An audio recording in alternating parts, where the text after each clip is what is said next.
Hello everyone, my name is Insomniac, and welcome to my channel. Today we're going to be playing another episode of Astroneer. So, I have a lot of things to show you. I actually went and picked up a lot of resources over the last time.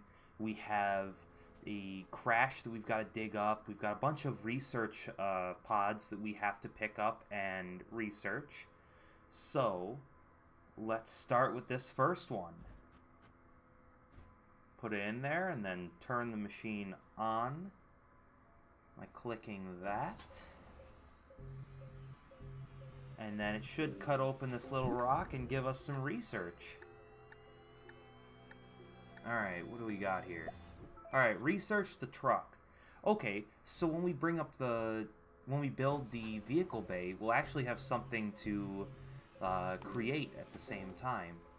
Alright, so I got some resin out of that, so that one was kind of useless. So I didn't want to actually build the vehicle bay or build a vehicle yet or anything like that, just because I kind of wanted that to be something I could show you guys. So these research pods took quite a bit of work to take off and to take and actually bring back to the base. But okay, so, and this is the smelter.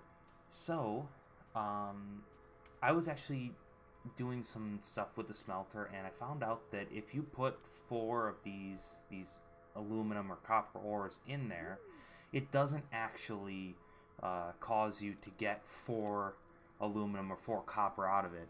It actually just eats it up. So I think that's just a glitch. I don't know if anybody's brought that to the devs' attention, but that's something that they definitely need to fix. So what do we got here? Come on, give me something good. Alright, the trade platform. We'll have to figure out exactly... I don't know what's going on with that little power cube, but it's not actually supplying any power to the bay.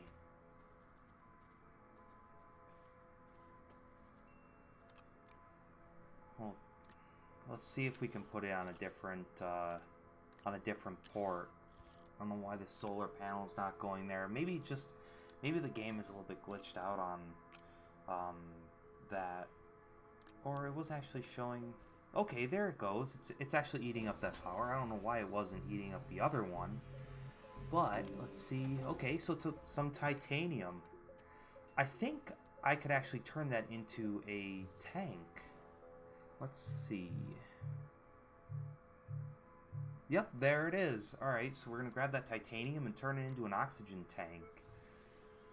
So we can have a little bit more longevity in our expeditions. Because I've kind of run into a little issue with the compound. I can't find too much of it right now. I think I've eaten up all of the compound that's in the general area, so I'm going to have to go out on some long scouting missions. And I didn't want to do that until I had the vehicle up and running. And I'm talking about compound issues, and there we go. Alright, awesome. So, while we're doing the rest of this research, I'm actually going to tell you guys a couple of fun facts. And I promise it's not going to be boring.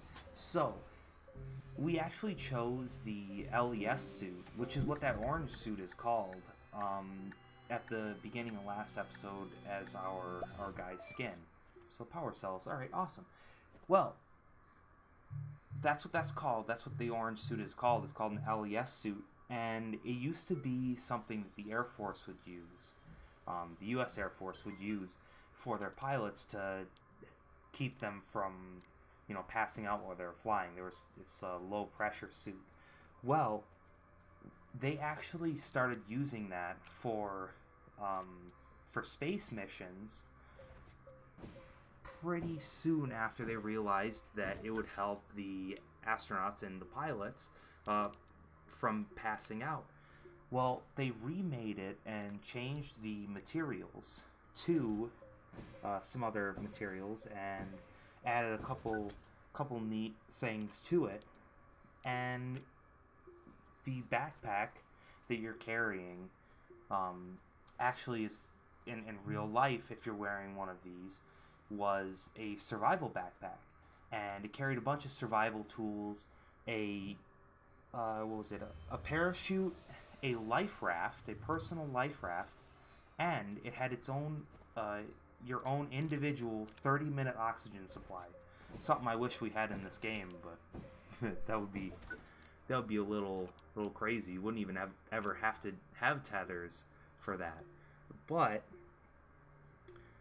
so another really cool thing about the LES suit is when it was upgraded, they renamed it the Aces suit, which is the, if I remember correctly, it is the Advanced Crew Escape suit.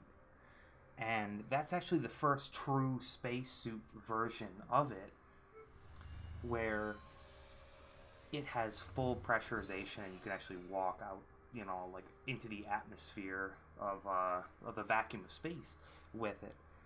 Now, a version of this suit was actually worn by an SR-71 pilot. And while he was traveling at Mach 3, which if anyone doesn't know what that is, that's 3 times the speed of sound. So you're going fast, you're moving. His SR-71, this plane, it ripped apart and then exploded. And this guy actually survived. And the Aces suit is so durable and it's of such high quality that some people actually think that if the Columbia astronauts would have been wearing their full suits, because they weren't actually wearing their full suits, they were only wearing the torso and leg piece, they weren't wearing the gloves and the helmet.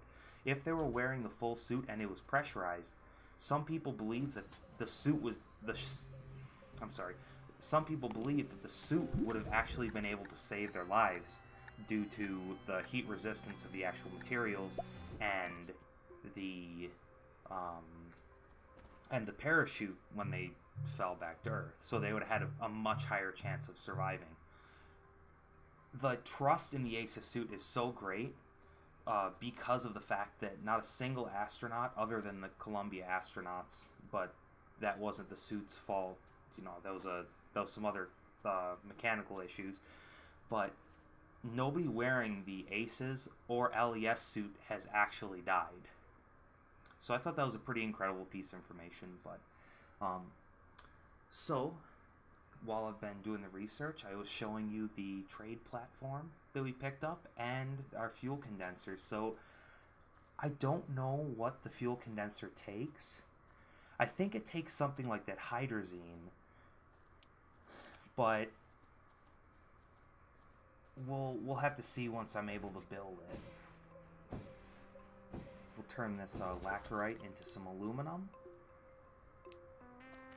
and go back into the backpack. And then I guess we'll try to make sure our base has some more power. Maybe turn these into some wind vanes, because then we can make it so that our base has continuous power during the day and the night. I'm also really excited to see what kind of vehicles this vehicle bay makes. So, to fix some of our power issues, I think I'm going to go scour the planet for some compound, and I'm going to skip this section, and it's only going to be a couple seconds for you, but definitely much longer for me. So we'll see you in a bit.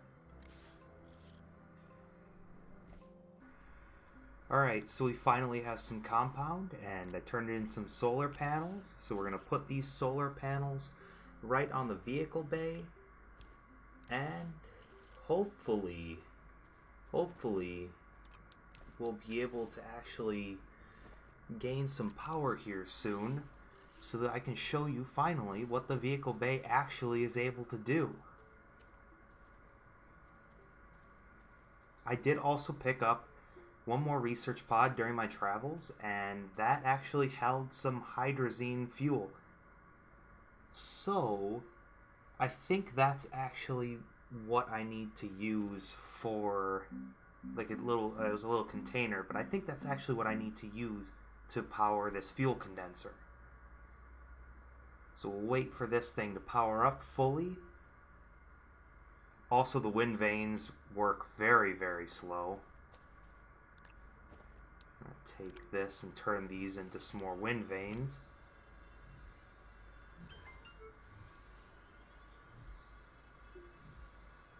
And there we go, there's 2. And we're going to plop one of these right there. And then maybe I should put one of them on here. Put that right over there. Okay, that's not spinning.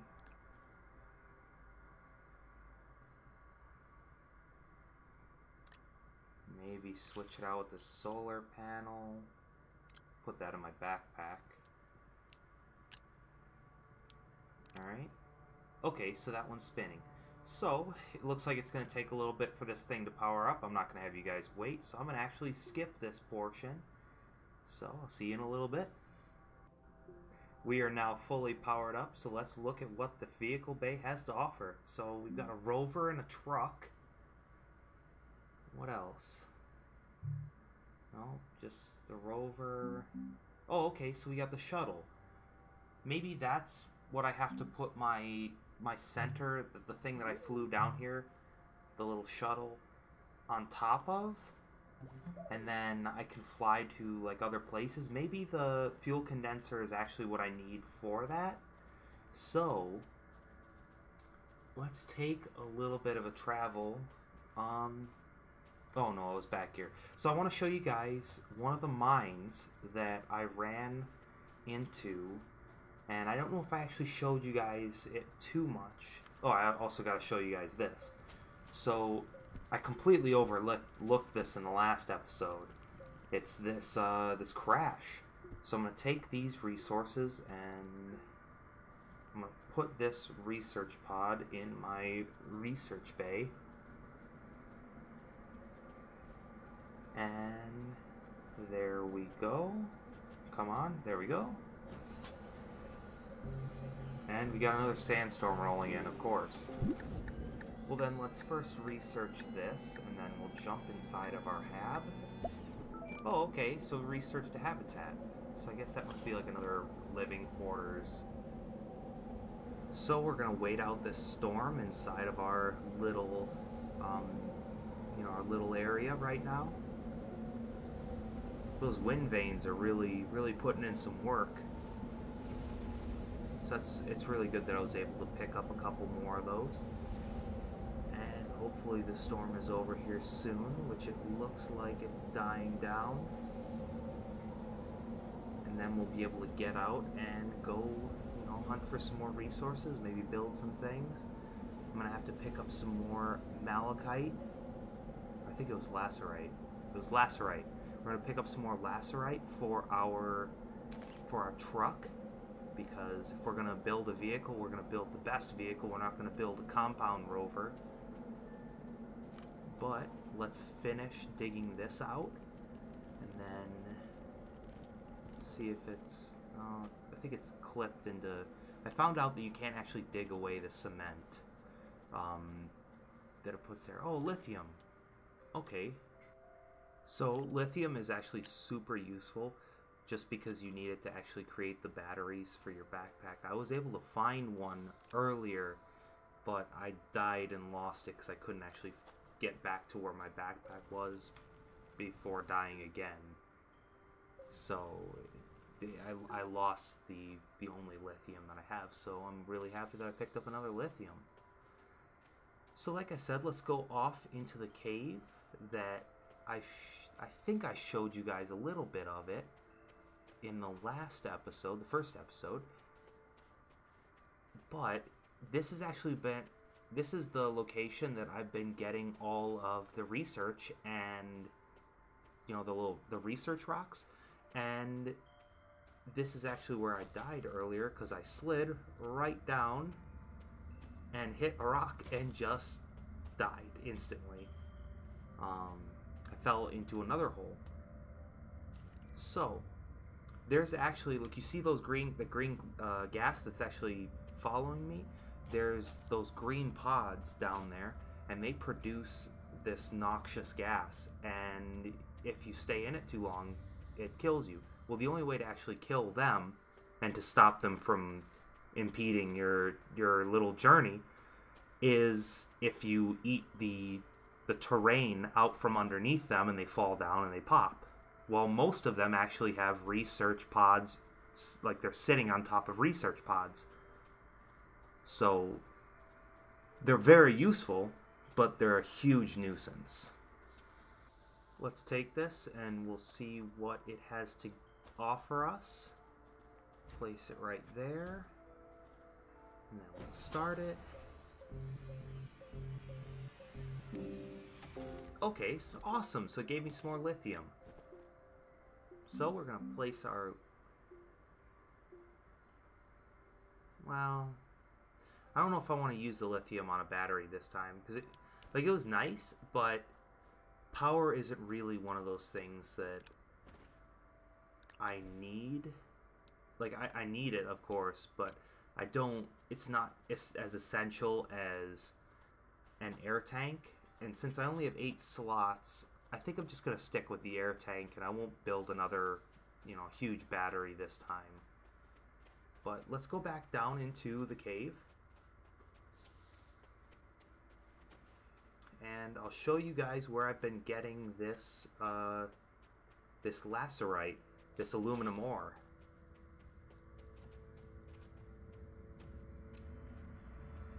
The first group was right here, right next to where this beacon is. I'll pick that back up. And then that should be some malachite, some of the copper ore. Okay, yes, we got a little bit more. And we got some more power. Oh, we got another one of the wind bags. But yeah, you see how... Oh, I'm inside of a little nest here. We'll quick try to grab this and we'll run back. I'm going to skip me running back with this one. And then we will pick this back up when I'm able to clear those little guys out. So we cleared out the wind bags and we have this huge deposit of malachite and laterite. Okay, it's laterite. Or the aluminum ore and the copper ore. So we're going to pick all this stuff up. And then that should be enough for us to actually make our truck. If I could just not pick up any... Every single time I pick up some of the malachite, it switches. I wish there was... if they're going to stick resources like this, I wish there was kind of a holding cell for it, so it would only be 1 or 2 resources. But let's pick up all this power and I'll show you exactly how to kill these things. So watch and... Oh, no. Alright, well, that was a fail. Running out of oxygen. I think I can make it back. I think I can make it back. Got a little bit lost. Alright, come on. Come on. Come on. It's right there. The tether is right there. Oh. So I definitely didn't just die. That didn't actually happen. I'm really, really successful at this game. I'm pretty awesome. And I'm so awesome that we're now actually able to build the truck. So, let's see our little fabrication gun shoot us out a truck. Super excited to see this. That has a huge amount of power. Alright. Let's see what else it has going on. Alright. So how do I get in it? Maybe I have to... Maybe it has to build other pieces onto it? Maybe that's the mod station as well? No, let's... Okay, it looks like it's tethered into it. So let's see if if it works like the other ones. It looks like it did. It works like the other ones where you click it and it takes the tether and puts it back in. Yep, that's exactly how it works. Alright, so we'll wait for this thing to actually power up all the way, and then hopefully I don't have to build something else, or I don't have to get a research pod to add like a cabin on there. Yep, we'll take that back off there. I just couldn't look at that not being filled up.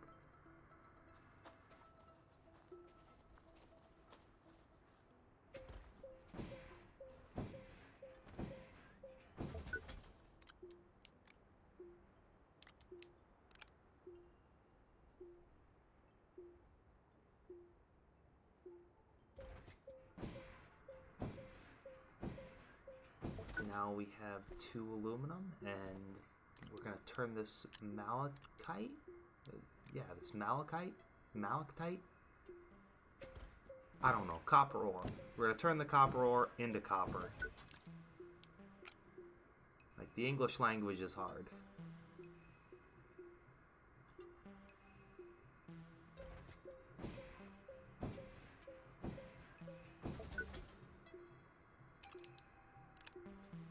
Alright, so now we have our 2 copper, and let's turn this copper into another fuel condenser. Because I'm pretty sure you can turn the fuel, the hydrazine fuel, into basically a free resource if all it takes is power, which I found that out while I was farming, but all it takes is power. And 3 seats, we need copper, and the single seat, we only need compound. And we're back again. So for you guys, it's only going to be a change of lighting, but for me, it was actually a 10-12 minute walk to the only compound spot that I could actually find. So I'm going to build the 1-seater just because of the fact that if I build 3 seats, it's just going to remind me that I'm going to be forever alone on a desolate planet all by myself, looking at, I don't know, looking at hab pods and calling them Wilson. So, let's take this puppy for a spin. I'll actually show you exactly where I was getting the compound from, and that'll be our first little voyage across this, this moonscape. This vehicle is actually pretty cool. I mean, look at how fast it's traveling across the land. I don't know, but it is eating up the power. So I don't know if I have to, maybe I can put some of the wind vanes and kind of cheat a little bit, and they'll spin while I'm actually moving. I think I might have actually passed it. Oh yeah, I did. Alright, so that took no time at all. Completely different from having to walk. So, here's this cool thing that I was talking about right next to our compound mine. And right next to it is this infinite spawn of resin. So now we can actually build our base up without having any worries of running out of materials to do so. Well, I think I'm going to leave this episode right here. We made some progress. We got our vehicle bay up. We got a truck, which is actually one of the coolest items in the game so far. If you enjoyed this episode, thank you. I hope you enjoyed it as much as I enjoyed making it. Now I'm going to try to go get some sleep. Goodbye.